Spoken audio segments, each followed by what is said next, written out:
जय माँ भद्रकाली। हर हर महादेव।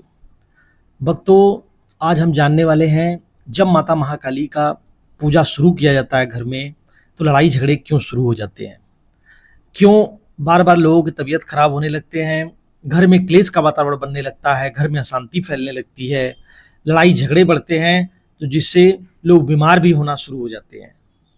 और घर में इस तरह नकारात्मकता का इस तरह वातावरण बनने लगता है कि जो भी भाई भगत माता महाकाली का पूजा या साधना शुरू करता है वह डर जाता है कि आखिर ऐसा क्यों हो रहा है।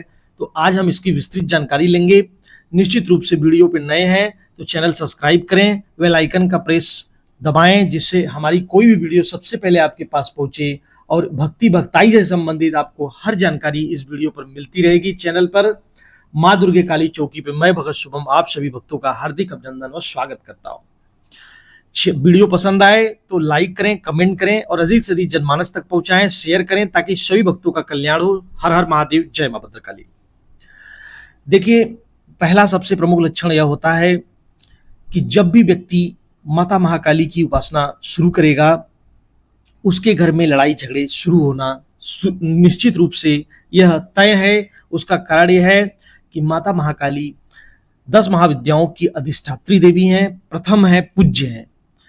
वैसे ही जब व्यक्ति उनका आह्वान करता है तो घर में जो नकारात्मकता रहती है, जो नेगेटिविटी पहले से वास कर रही थी उस घर में, निश्चित रूप से उस पर अंकुश लगने लगता है।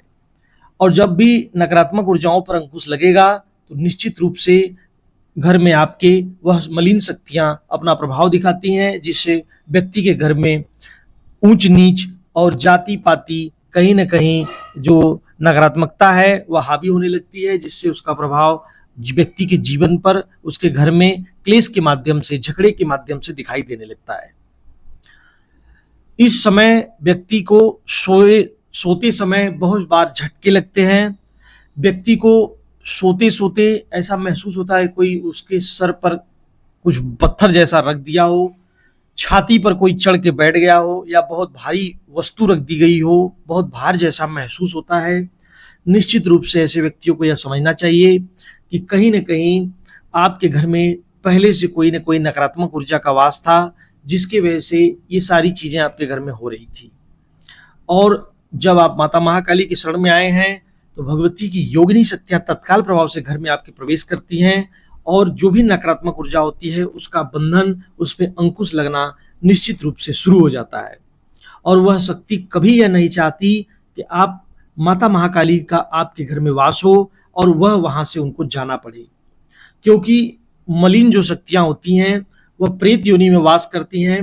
प्रेत योनि के कारण उसकी जो बुद्धि है, जो उसकी आत्मा की जो मलिनता है, वह इस तरह हो जाती है कि वह जो इतनी भी बुराइयां हैं, जितने भी अधर्म हैं, वह उन पद चिन्हों पे चलना चाहती है। और यह चाहती है कि आपके घर में भी उसी तरह से सारा वातावरण बना रहे, जिससे आप लोग खुश न रहें, आपके जीवन में खुशहाली न रहे, शांति न रहे, और जीवन में आपके जो धन का जो फ्लो है, कैश का फ्लो है, वह रुका रहे, जिससे आप दुखी रहें, परेशान रहें।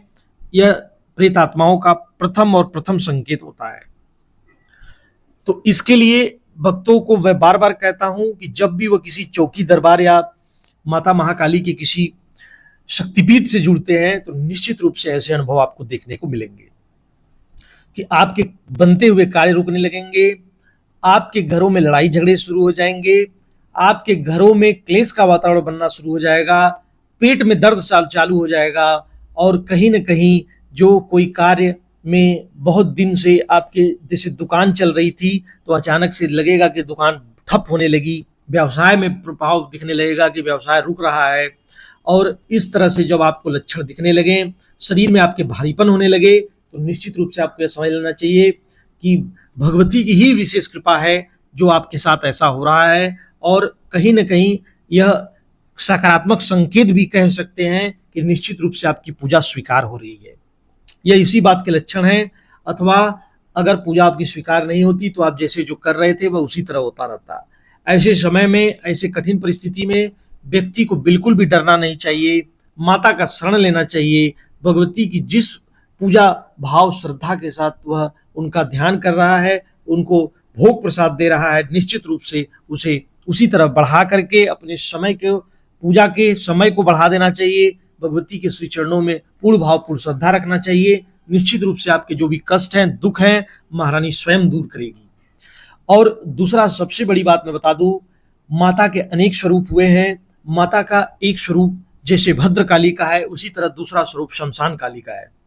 शमशान काली का तात्पर्य होता है कि जो शमशान में माता महाकाली वास करती हैं, अर्थात शमशान की देवी, जिससे जितनी भी हाकिनी, डाकिनी, शाकिनी, भूत, प्रेत, यक्ष, नाग, गंधर्व, किन्नर, अप्सरा, जितनी भी योनियां हैं, 84 लाख योनियों का जैसा वर्णन मिलता है हमारे सनातन में, तो ये आपको समझना होगा कि वह जितनी भी योनियां हैं वह भगवती की सेवा में लगी रहती हैं। और निश्चित रूप से आपको यह समझ लेना पड़ेगा कि महारानी की विशेष कृपा आप पर बरस रही है और भगवती आपके मनोरथ को सिद्ध करेगी।